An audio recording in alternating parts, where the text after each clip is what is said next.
Kalau sampean beragama kok membenci saudaramu sendiri sesama manusia, hijrah. Pindah dari kiai. Hijrah.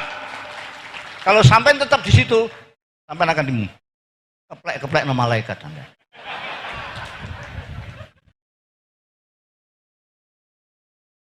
Assalamualaikum warahmatullahi wabarakatuh.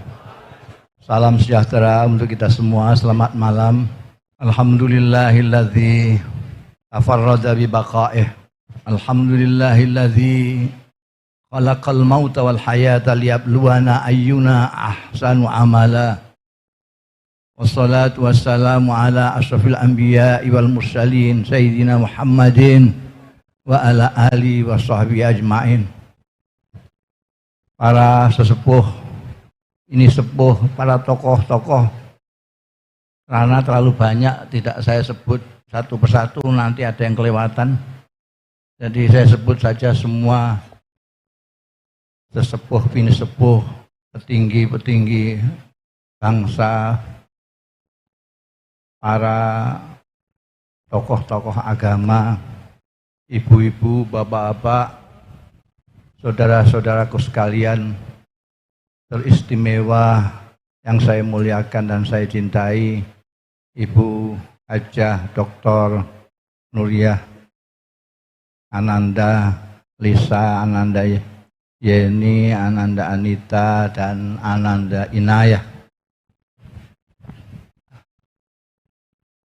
Pertama-tama saya harus memanjatkan puji syukur kehadirat Allah Subhanahu wa Ta'ala yang telah memperkenankan saya pada malam hari ini hadir ikut memperingati haul ke-10 pemimpin kita, kecintaan kita, Kiai Haji Abdurrahman Wahid atau Gus Dur. Saya diminta untuk tausiah. Saya teringat sabda Nabi saya Muhammad sallallahu alaihi wasallam yang menyatakan kafa bil mauti wa'izan. Cukup kematian sebagai nasihat. Jadi tidak perlu nasihatnya Gusmus segala macam. Kematian itu sudah cukup untuk menjadi nasihat. Kalau orang dinasihati oleh kematian, ndak mendo ya bahasa Indonesianya, ndak mempan, ya berapa puluh mubalek yang ndak akan mempan. Gus Dur itu orang yang sakti dan dibuktikan oleh orang banyak kesaktiannya itu. Stroke berapa kali, Yen? 3 kali stroke. Masih lari-lari Amerika Tulungagung. Karu-karuan. Seminggu sebelum wafat masih ke rumah saya.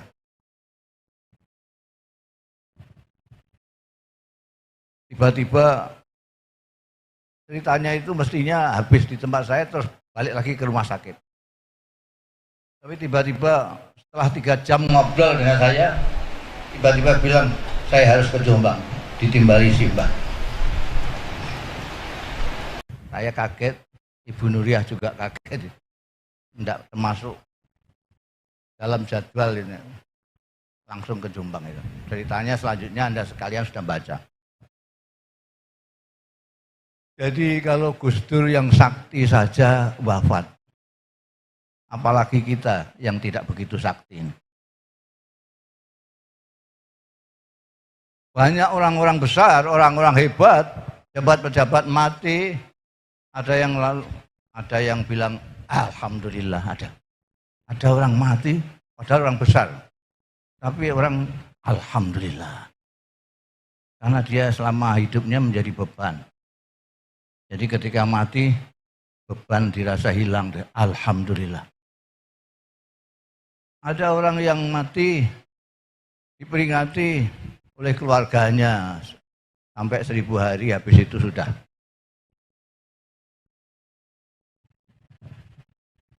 Ada yang mati seperti ayam kepelindes kol saja itu. Orang geger sebentar lalu sudah lupa. Ini Gus Dur dikoli, diperingati sampai 10 kali ini.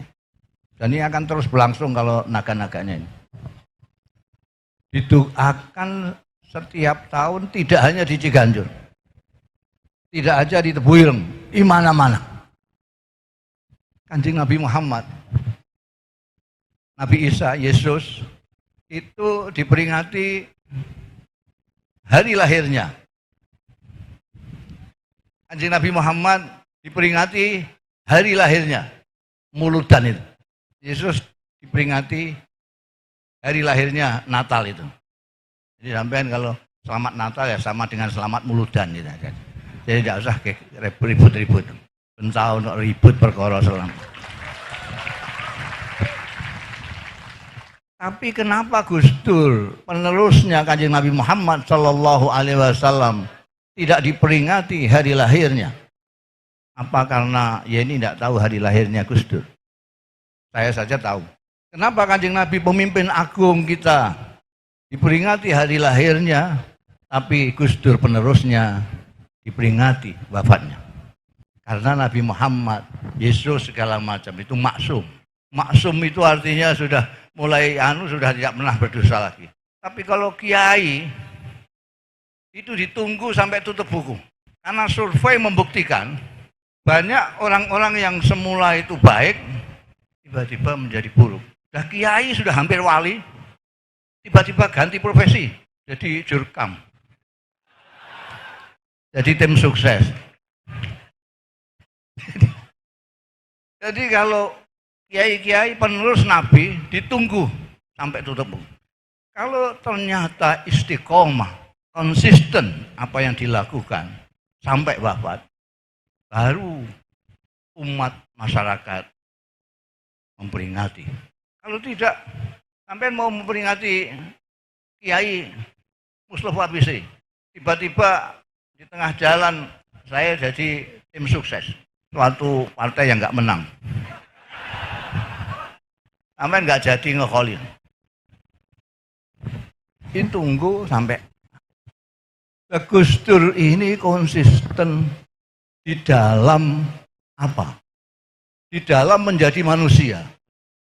Kami catat ini. Semua orang mengatakan Gus Dur ini, Gus Dur ini, Gus Dur ini. Saya mengatakan, saya orang yang paling dekat dengan Gus Dur sejak di Mesir sampai beliau gonta-ganti apa? Kontrakan. Dulu saya kalau ke Jakarta mesti jujuknya ke Gus Dur. Seneng saya karena omahnya mesti baru terus. Karena ngontrak anyar di Cilandak ngalih di mana lagi gitu. Saya tidurnya tempat tidurnya anak-anak ini. Jadi Gus Dur itu orang yang tidak tahu. Gus Dur itu ngaji itu jelajah pondok. Pondok di Jombang semua pernah dipandang. Pondok Tambak Beras yang usul fikih, pondok Denanya orang fikih, pondok Sarang yang nahu sorop, pondok Rapiak yang lughat, pondok sampai pondok Tegalrejo yang apa itu tasawuf. Mulai nahu sorop sampai tasawuf dipelajari, ngaji semua. Sehingga sampai ke tataran jadi manusia.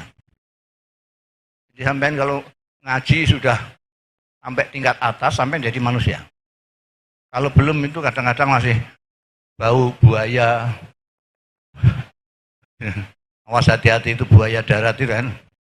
Masih buaya, masih ular, masih macam-macam. Gus Dur itu, orang bilang katanya Gus Dur itu drop out dari Al-Azhar. Itu tidak benar, jadi itu direvisi itu kalau yang nulis-nulis begitu. Dia itu bareng sama saya kok. Dia bangsa kuliah barang itu kecil, itu aja kok repot. Ya. Jadi dia sudah datang duluan, tapi tidak daftar, tidak kuliah, tidak apa.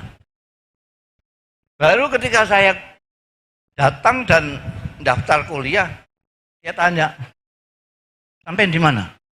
Saya ini yang baru dibuka ini. Saya memang memilih fakultas yang baru dibuka karena ujiannya masih agak lama, 4 bulan. Kalau yang biasa itu kuliah syariah segala macam langsung ujian. Jadi saya yang baru ini, Gus. Ya udah aku ikut. Enggak mikir enggak apa, aku ikut. Ikut daftar. Begitu daftar, lihat mata pelajarannya. Loh, ini kan sudah kita pelajari waktu di pesantren semua ini.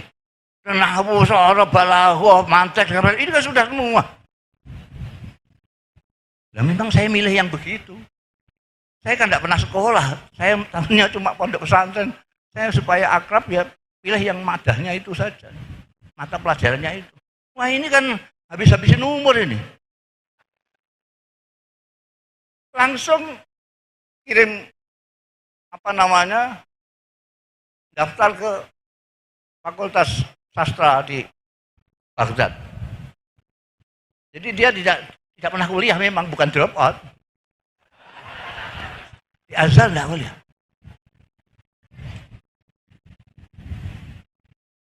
Begitu sampai lihat nggak kelihatan. Seperti sekarang kan di Jakarta ini kan kelihatan, wah ini kiai ini ustadz ini ustadz sungguhan apa enggak ya? Enggak jelas. Pokoknya ketok loh, agamawan itu ketok. Serbannya gedean. Gusti ya. Sampai batik Nun Sewu, Mbak Nur, sampai batik tekak segini nih. Kadang-kadang orang minggu gak salin.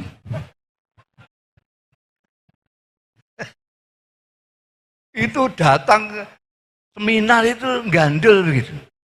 Sampai kawannya dan orang yang paling dihormati dia oleh Gus Dur dan menghormati Gus Dur, orang yang sangat ingin Gus Dur menjadi pemimpin Indonesia, Allah yarham Dr. Fahmi Saifuddin, itu sampai mengupayakan Gus Dur masuk MPR. Dr. Fahmi dulu itu dekat sama siapa Pak Akbar itu yang wakil presiden dulu itu. Ada Parjo Rustan segala macam itu. Akhirnya diupayakan supaya Gus Dur jadi anggota MPR. Gus Dur jawabnya, tanya Gus Mus dulu. Kalau Gus Mus setuju, saya emang. Kalau enggak. Tanya saya, Dr. Fahmi. Gus, ini saya mau usahakan Gus Dur masuk MPR. Tidak setuju, enggak setuju. Saya langsung gitu aja, enggak. Nah ini rusak nanti Gus Dur ini. Nah, baik-baik ke situ malah rusak. Gus Dur enggak bisa mempengaruhi orang-orang itu, enggak bisa. Malah yang pasti itu Gus Dur nanti malah dipengaruhi oleh mereka. Apa kata Dr. Fahmi? Nah itu yang kita inginkan, yaitu supaya Gus Dur terpengaruh mereka. Saya kan bingung saya. Musuh dokter ini bingung aku gendemane. Bagaimana maksud sampean bagaimana? Sampean sendiri kan kita pernah ikut seminar di Sinar Kasih di mana-mana itu. Gelantungan gitu itu, sandalnya japit, lambine buatek, kena wis tambalan gak karuan kene. Padahal dia ditunggu-tunggu di dalam seminar itu. Nah kita kan maunya enggak begitu. Maunya kita jadi pemimpin. Jadi kalau nanti dia di MPR, bentar saja. Nanti dia sudah akan bisa pakai sepatu, bisa pakai desi, bisa pakai jas. Ternyata tujuannya itu toh. Dan memang berhasil. Jadi presiden mesti iso sepatunan. Ini betul. Dan sampai saya itu kadang-kadang lupa kalau Gus Dur itu sudah jajah pondok kemana-mana itu. Ketika dia diminta oleh Mbah Lim di Klaten untuk ngimami subuh, saya itu sempat was-was sih. Iki iso kunut apa ora? Nah, dia sudah jadi ketua dikaji segala macam. Bareng beliau kunutnya panjang sekali. Ya Allah, nah dia ini mutakharijin dari sarang, dari tambak beras, dari Denanyar, dari Krapyak Jogja, dari Tegarejo.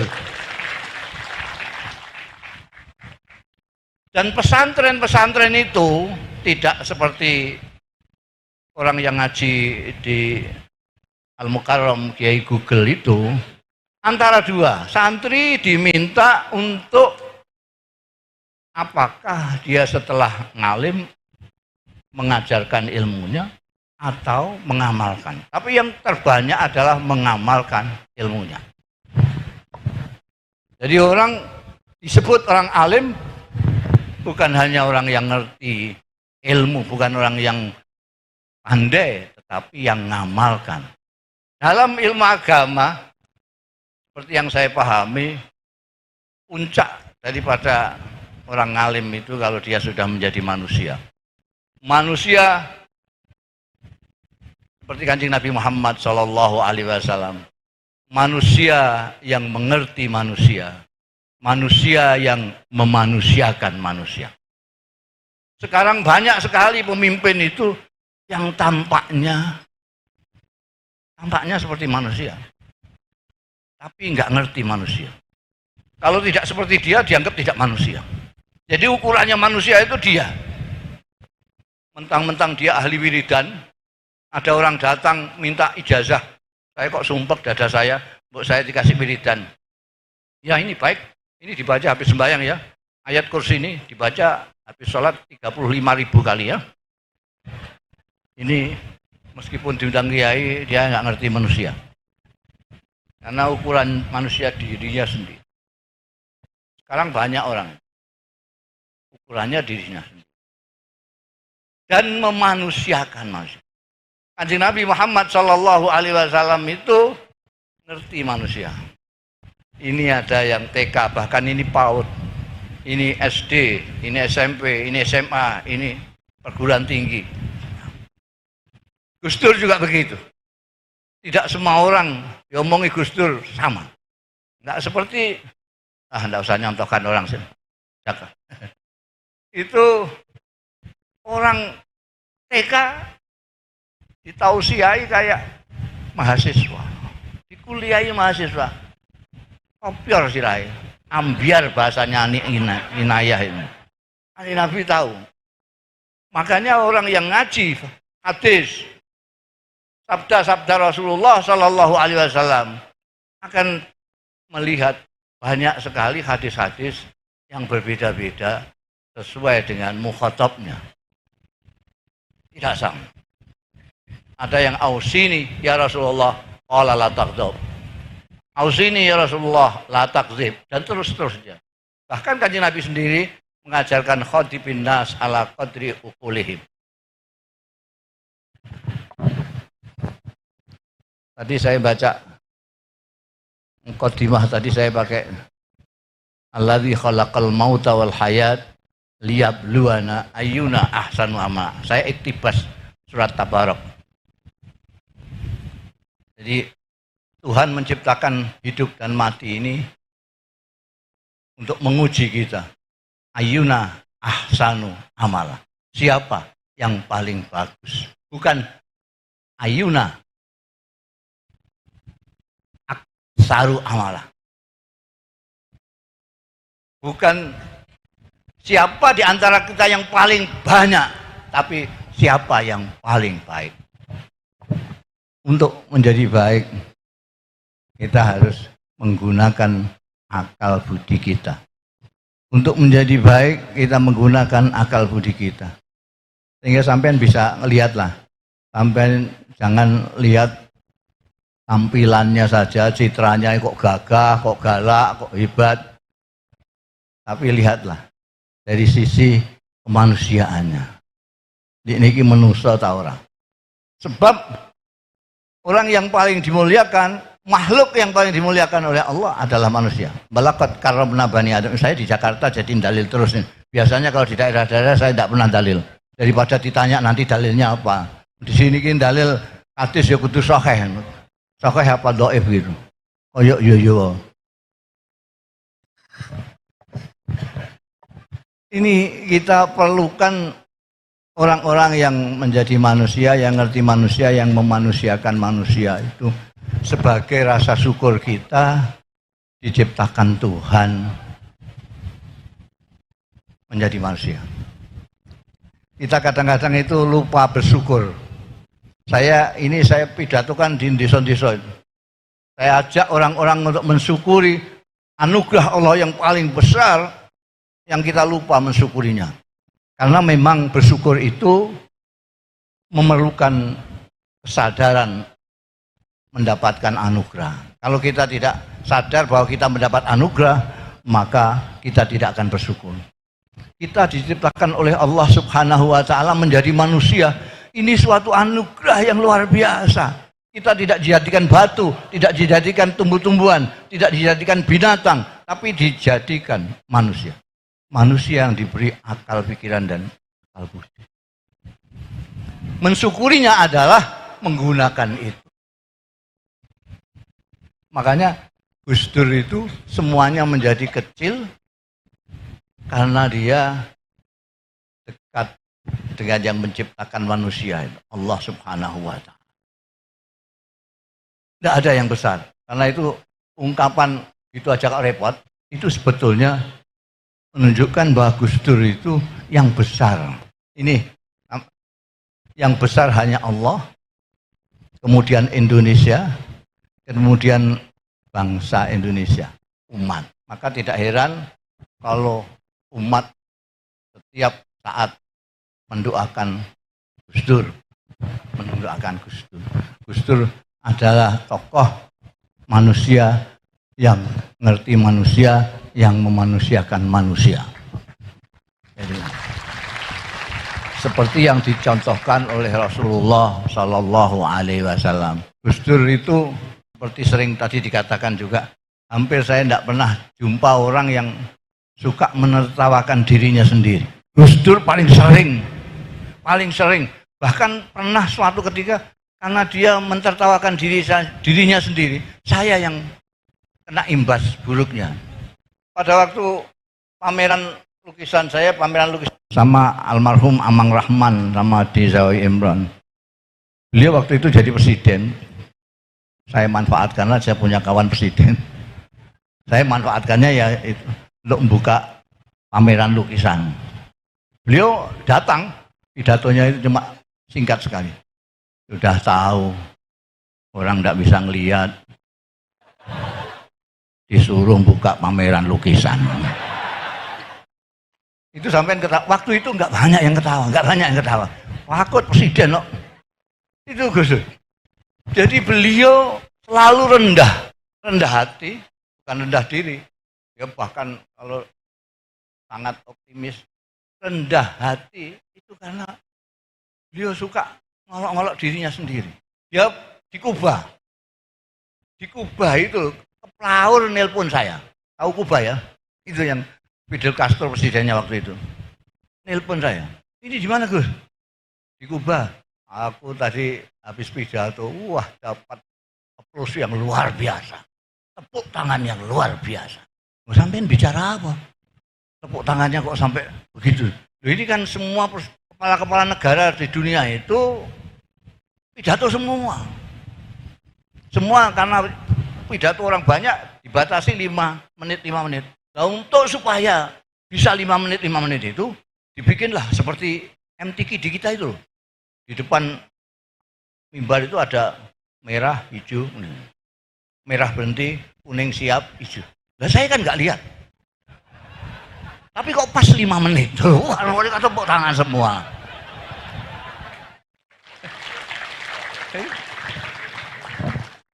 Tapi yang paling itu yang saya katakan, beliau ngolok-ngolok dirinya sendiri, tapi mengorbankan saya. Karena tentu orang-orang yang baca itu yang dimarahi saya. Dia ngarang-ngarang sendiri, saya yang jadi temuan orang. Dia cerita katanya ketika di Mesir dengan saya itu sukanya masak dengan saya. Dia bagian masak, saya bagian belajar katanya.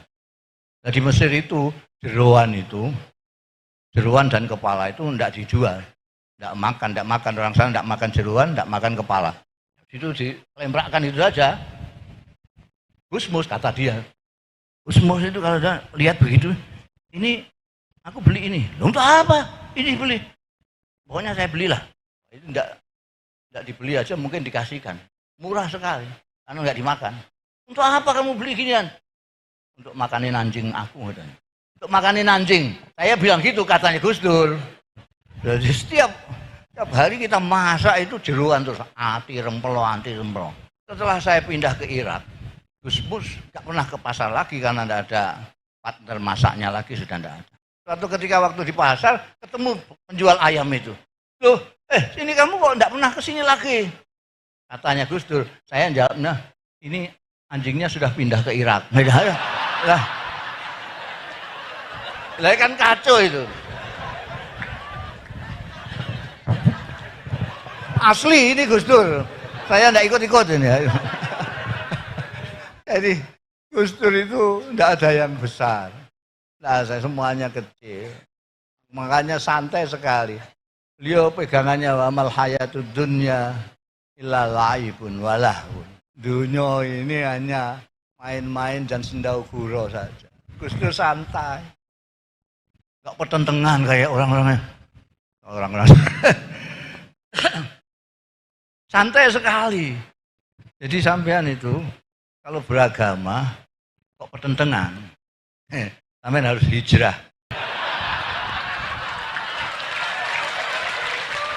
Hijrah, cari ustadz, cari kiai yang ngaji. Itu terang-terangan saja saya. Kalau sampean beragama kok membenci saudaramu sendiri sesama manusia, hijrah. Pindah, cari kiai. Hijrah.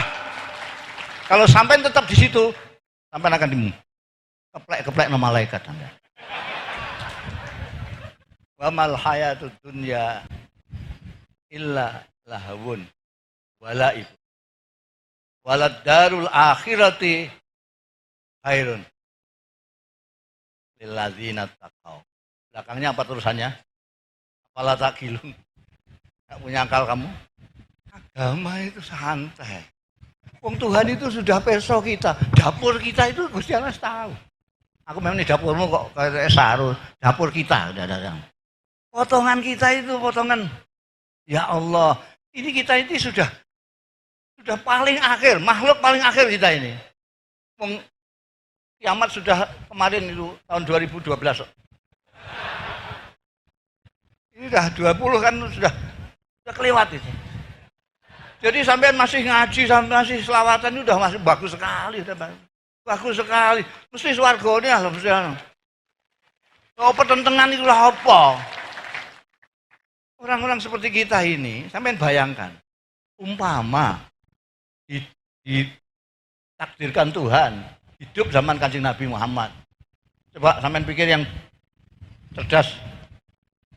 Orang seperti kita ini, seandainya ditakdirkan Tuhan hidup pada zaman Rasulullah Shallallahu Alaihi Wasallam, kira-kira kita ini ikut Kanjeng Nabi apa ikut Abu Jahal?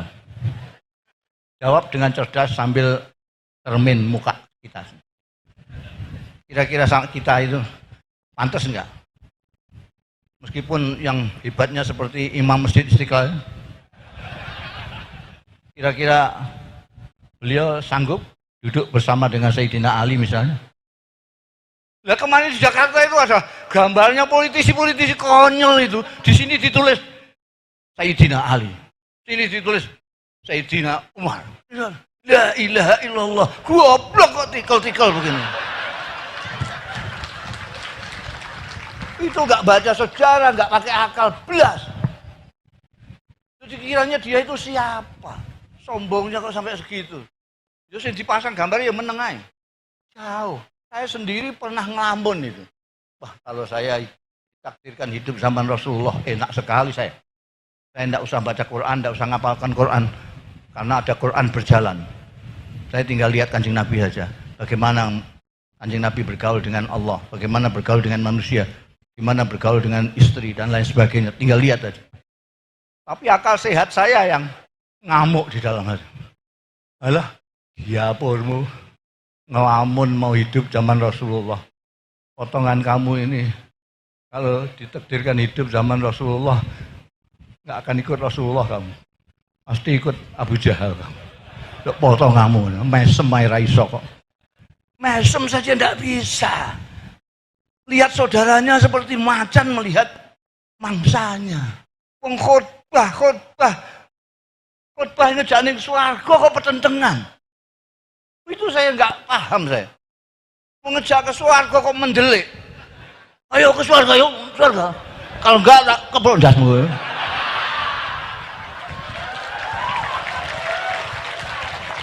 Loh ini bagaimana ini?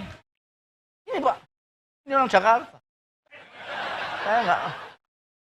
Kalian ketawa mesti tahu seperti itu. Itu sombong sekali. Menyalahkan sana, menyalahkan urusan yang kecil. Tanyakan kiai yang kecil ini. Ini kiai belum gede. Tapi kalau melihat itu, mereka prihatin sekali. Ini orang nggak ngaji, tapi dikiaikan. Yang kiai dibiarkan. Ini kalau tidak Menko apa namanya sulit saya kalau ngomong pangkat itu saya agak sulit aku. Menko Polhukam. Sebetulnya beliau ini itu kena cobaan Gusti Allah. Oh dia kiai. Waktu Gus Dur jadi presiden, pertama kali saya rombongan kiai yang dibolehkan masuk. Saya ke istana pertama kali. Habis itu tidak pernah lagi. Pertama semuanya mengucapkan selamat. Semuanya pakai sepatu, saya sandalan sendiri. Itu ada yang jaga. Pakai sandal, Pak. Ya, presidenmu dulu ya sandalan gini. Semua mengatakan selamat, termasuk Kiai Sahal Mahfud. Selamat. Selamat presiden. Saya bilang, saya bela sungkawa. Saya sendiri yang mengatakan bela sungkawa. Bung Kiai apa jadi presiden. Jujur nih kok leren. Alhamdulillah doa saya makbul. Wong apik-apik dadi presiden. Wong apik-apik iki hati-hati sampean ini. Iya. Oh itu jabatan itu merusak uang. Jabatan merusak uang nek ora kuat-kuat. Saya pernah menjabat jadi Rais Am sebentar. Wah rasanya harus kudu fatwa terus saja saya. Alhamdulillah. Ini syukuran kemarin. Ini Menteri Agama ini. Karena leren.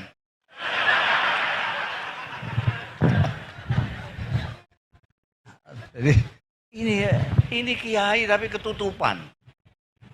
Kiai ketutupan pangkatnya. Ini sebetulnya kiai. Itu dilecehkan di sosial media itu. Saya ngikuti itu. Dibully orang ini. Itu nggak ngerti dalil. Nggak ngerti dalil gimana? Ini kiai Madura. Mereka itu maksudnya orang kalau sudah jadi orang pangkat, kiainya hilang. Memang ketok itu hilang. Saya sendiri juga tidak lihat lagi kalau Pak Mahfud ini kiai sudah. Menko Polham. Menko Polhukam. Jadi apa namanya saya tenang. Sampean kalau kurang yakin dengan omongan saya, sampean tanyakan kiai-kiai yang dekat sini. Ini Kiai Muhsin, ini ada kiai, ini kiai ada Kiai Husain, ada kiai ini. Ini semua kiai-kiai. Sampean tanyakan, omong saya benar apa enggak? Jadi beragama itu bukan beban. Kita sudah mikirno regane lombok barang.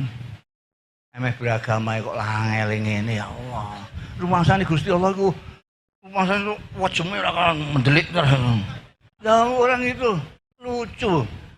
Kalau dia marah, dia bilang Gusti Allah marah. Rumangsane gitu. Kalau dia mangkel, rumangsane Gusti Allah ya mangkel. Lho iku kok ndak sok gedene semono itu. Ini orang terlalu takabur, menyamakan dirinya dengan Gusti Allah. Kalau dia nggak senang, Gusti Allah nggak senang ini. Seenak saja, menistakan ini, menistakan itu. Dia purmu. Sithik nistakan. Wis ora ngaji, lugat ora ngaji, gramatikal kan gak ngaji apa-apa wis ngono kuwi. Kalau nggak percaya itu Ustadz kamu suruh ke sini. Biar bantah-bantahan sama saya. Mau angkel aku. Pak Mahfud ini pakai dalil. Saya dibully. Yang bully siapa? Bukan imamnya, makmumnya. Ada yang bertanya kepada saya, itu tapi followernya kok banyak. Kalau itu tidak benar kok followernya banyak. Saya bilang, di Quran itu ada wa fauqa kulli dzi ilmin alim. Di atas orang yang alim masih ada yang alim lagi. Di atas orang alim ada yang alim. Jadi jangan sombong. Di atas orang alim ada yang lebih alim. Saya tambahi sendiri di bawah. Batah takuli jahilin jahul. Yang ketawa sudah paham. Jadi tidak usah saya terjemahkan. Wassalamualaikum warahmatullahi wabarakatuh.